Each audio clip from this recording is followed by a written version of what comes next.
Herman Melville, chapters 10 through 12. Chapter 10. A Bosom Friend. Returning to the Spouter Inn from the chapel, I found Queequeg there quite alone, he having left the chapel before the benediction some time. He was sitting on a bench before the fire, with his feet on the stove hearth, and in one hand was holding close to his face that little negro idol of his, peering hard into its face, and with a jackknife gently whittling away at its nose, meanwhile humming to himself in his heathenish way. But being now interrupted, he put up the image, and pretty soon going to the table, took up a large book there, and placing it on his lap, began counting the pages with deliberate regularity, at every 50th page, as I fancied, stopping a moment, looking vacantly around him, and giving utterance to a long-drawn gurgling whistle of astonishment. He would then begin again at the next 50, seeming to commence at the number 1 each time, as though he could not count more than 50, and it was only by such a large number of 50s being found together that his astonishment at the multitude of pages was excited. With much interest I sat watching him. Savage though he was, and hideously marred about the face, at least to my taste, his countenance yet had something in it which was by no means disagreeable. You cannot hide the soul. Through all his unearthly tattooings I thought I saw the traces of a simple, honest heart, and in his large, deep eyes, fiery black and bold, there seemed tokens of a spirit that would dare 1,000 devils. And besides all this, there was a certain lofty bearing about the pagan, which even his uncouthness could not altogether maim. He looked like a man who had never cringed and had never had a creditor. Whether it was, too, that his head being shaved, his forehead was drawn out in freer and brighter relief, and looked more expansive than it otherwise would, this I will not venture to decide. But certain it was, his head was phrenologically an excellent one. It may seem ridiculous, but it reminded me of General Washington's head, as seen in the popular busts of him. It had the same long, regularly graded, retreating slope from above the brows, which were likewise very projecting, like two long promontories thickly wooded on top. Queequeg was George Washington cannibalistically developed. Whilst I was thus closely scanning him, half pretending meanwhile to be looking out at the storm from the casement, he never heeded my presence, never troubled himself with so much as a single glance, but appeared wholly occupied with counting the pages of the marvellous book. Considering how sociably we had been sleeping together the night previous, and especially considering the affectionate arm I had found thrown over me waking in the morning, I thought this indifference of his very strange. But savages are strange beings. At times you do not know exactly how to take them. At first they are overawing. Their calm self-collectedness of simplicity seems a Socratic wisdom. I had noticed also that Queequeg never consorted at all, or but very little, with the other seamen in the inn. He made no advances whatever, appeared to have no desire to enlarge the circle of his acquaintances. All this struck me as mighty singular, yet upon second thoughts there was something almost sublime in it.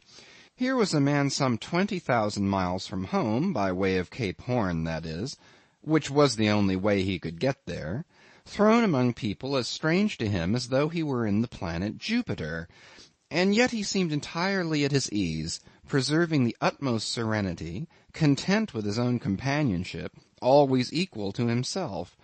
Surely this was a touch of fine philosophy, though no doubt he had never heard there was such a thing as that.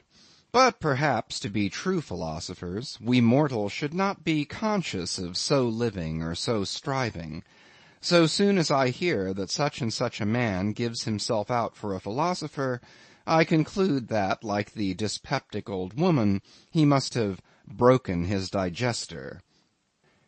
As I sat there in that now lonely room, the fire burning low in that mild stage when, after its first intensity has warmed the air, it then only glows to be looked at, The evening shades and phantoms gathering round the casements, and peering in upon us silent solitary twain, the storm booming without in solemn swells, I began to be sensible of strange feelings. I felt a melting in me. No more my splintered heart and maddened hand were turned against the wolfish world. This soothing savage had redeemed it. There he sat, his very indifference speaking a nature in which there lurked no civilized hypocrisies and bland deceits. Wild he was, a very sight of sights to see, yet I began to feel myself mysteriously drawn towards him, and those same things that would have repelled most others, they were the very magnets that thus drew me. I'll try a pagan friend, thought I, since Christian kindness has proved but hollow courtesy. I drew my bench near him, and made some friendly signs and hints, doing my best to talk with him meanwhile. At first he little noticed these advances, but presently, upon my referring to his last night's hospitalities, he made out to ask me whether we were again to be bedfellows. I told him yes, whereat I thought he looked pleased, perhaps a little complimented. We then turned over the book together, and I endeavored to explain to him the purpose of the printing, and the meaning of the few pictures that were in it. Thus I soon engaged his interest, and from that we went to jabbering the best we could about the various outer sights to be seen in this famous town. Soon I proposed a social smoke, and producing his pouch and tomahawk, he quietly offered me a puff. And then we sat exchanging puffs from that wild pipe of his, and keeping it regularly passing between us. If there yet lurked any ice of indifference toward me in the pagan's breast, this pleasant, genial smoke we had soon thawed it out, and left us cronies. He seemed to take to me quite as naturally and unbiddenly as I to him, and when our smoke was over, he pressed his forehead against mine, clasped me round the waist, and said that henceforth we were married, meaning, in his country's phrase, that we were bosom friends. He would gladly die for me, if the need should be. In a countryman, this sudden flame of friendship would have seemed far too premature, a thing to be much distrusted. But in this simple savage those old rules would not apply. After supper and another social chat and smoke, we went to our room together.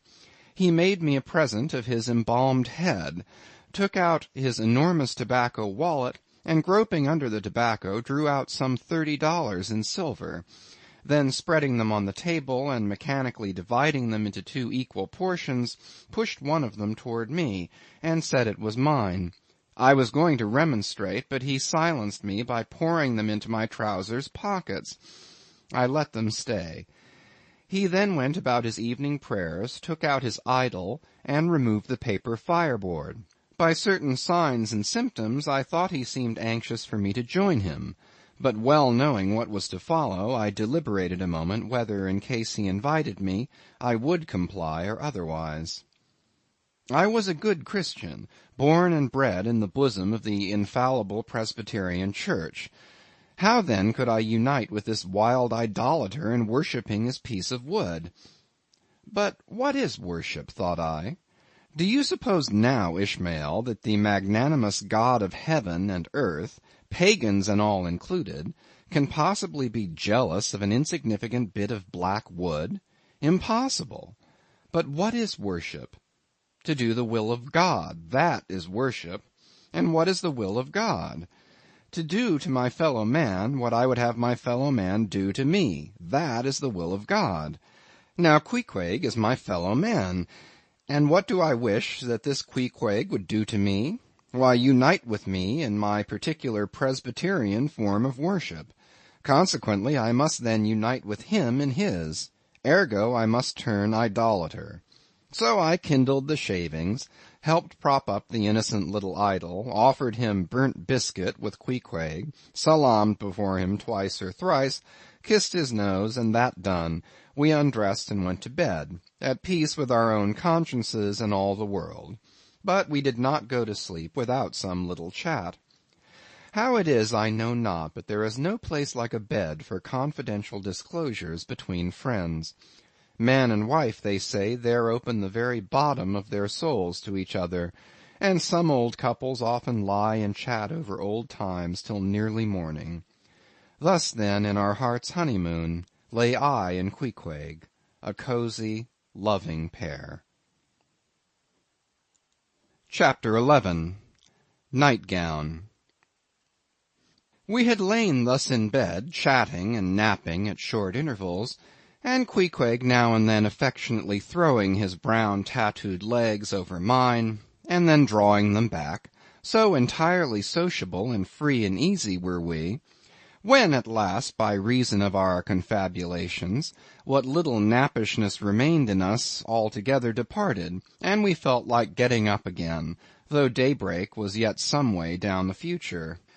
Yes, we became very wakeful, so much so that our recumbent position began to grow wearisome, and by little and little we found ourselves sitting up, the clothes well tucked around us, leaning against the headboard with our 4 knees drawn up close together and our 2 noses bending over them, as if our knee-pans were warming-pans.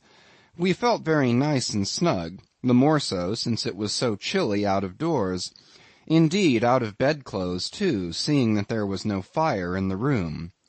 The more so, I say, because truly to enjoy bodily warmth, some small part of you must be cold, for there is no quality in this world that is not what it is merely by contrast. Nothing exists in itself. If you flatter yourself that you are all over comfortable, and have been so for a long time, then you cannot be said to be comfortable any more. But if, like Queequeg and me in the bed, the tip of your nose or the crown of your head be slightly chilled, why then indeed in the general consciousness you feel most delightfully and unmistakably warm. For this reason a sleeping apartment should never be furnished with a fire, which is one of the luxurious discomforts of the rich.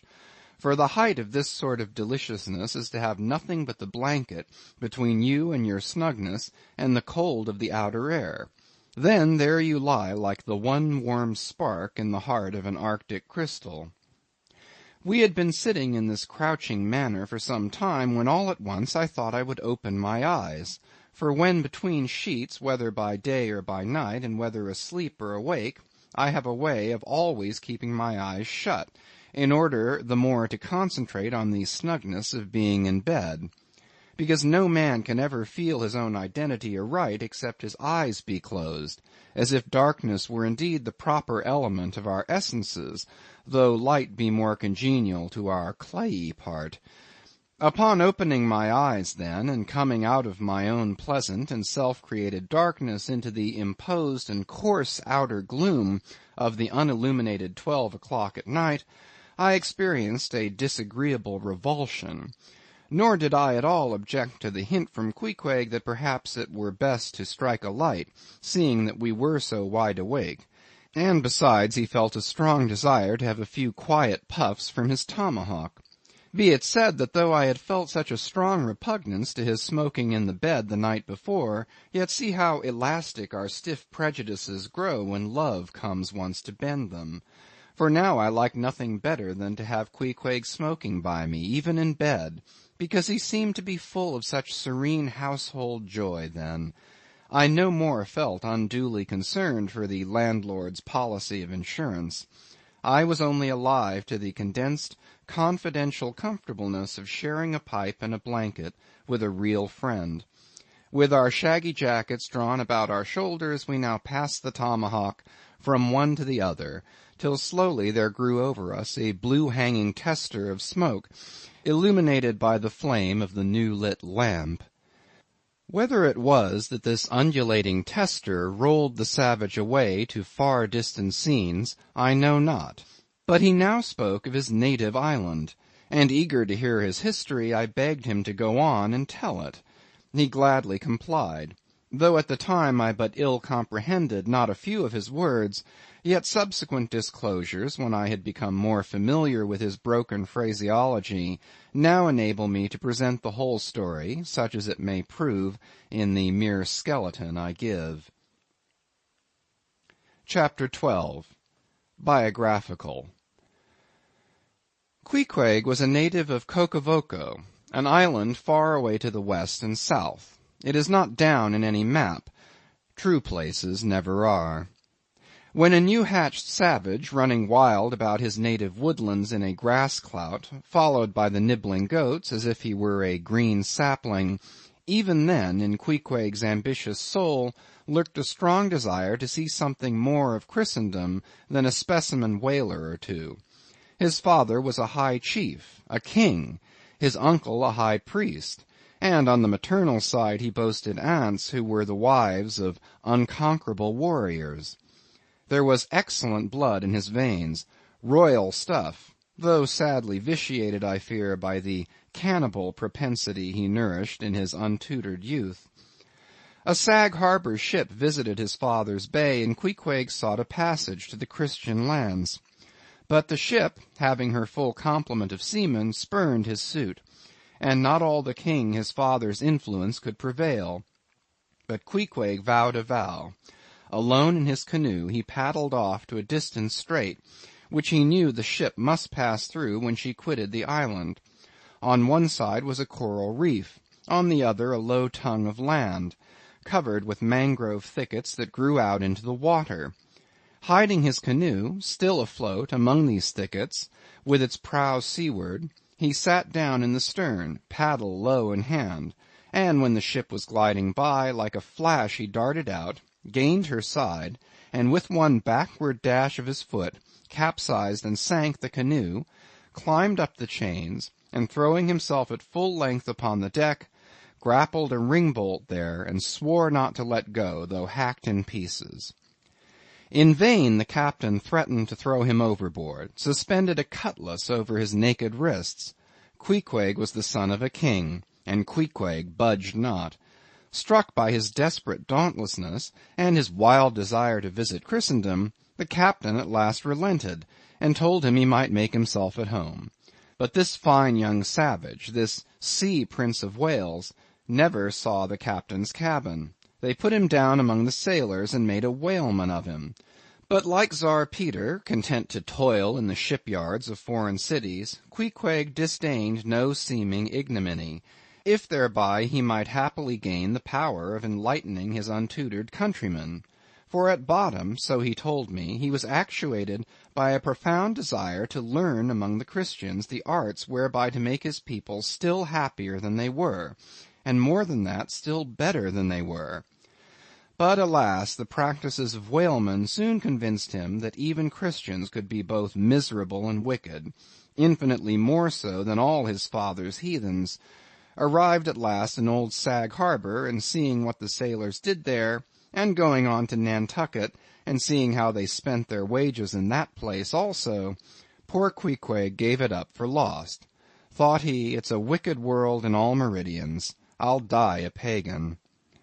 And thus, an old idolater at heart, he yet lived among these Christians, wore their clothes, and tried to talk their gibberish. Hence the queer ways about him, though now some time from home.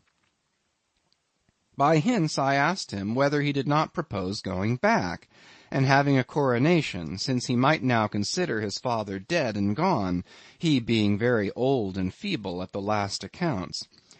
He answered no, not yet, and added that he was fearful Christianity, or rather Christians, had unfitted him for ascending the pure and undefiled throne of 30 pagan kings before him. But by and by, he said, he would return, as soon as he felt himself baptized again. For the nonce, however, he proposed to sail about, and sow his wild oats in all 4 oceans. They had made a harpooner of him, and that barbed iron was in lieu of a scepter now. I asked him what might be his immediate purpose touching his future movements. He answered to go to sea again, in his old vocation. Upon this I told him that whaling was my own design, and informed him of my intention to sail out of Nantucket, as being the most promising port for an adventurous whaleman to embark from. He at once resolved to accompany me to that island, ship aboard the same vessel, get into the same watch, the same boat, the same mess with me, in short, to share my every hap, with both my hands in his, boldly dip into the potluck of both worlds. To all this I joyously assented, For besides the affection I now felt for Queequeg, he was an experienced harpooneer, and as such could not fail to be of great usefulness to one who, like me, was wholly ignorant of the mysteries of whaling, though well acquainted with the sea, as known to merchant seamen. His story being ended with his pipe's last dying puff, Queequeg embraced me, pressed his forehead against mine, and blowing out the light, we rolled over from each other this way and that, and very soon were sleeping. End of chapters 10 through 12.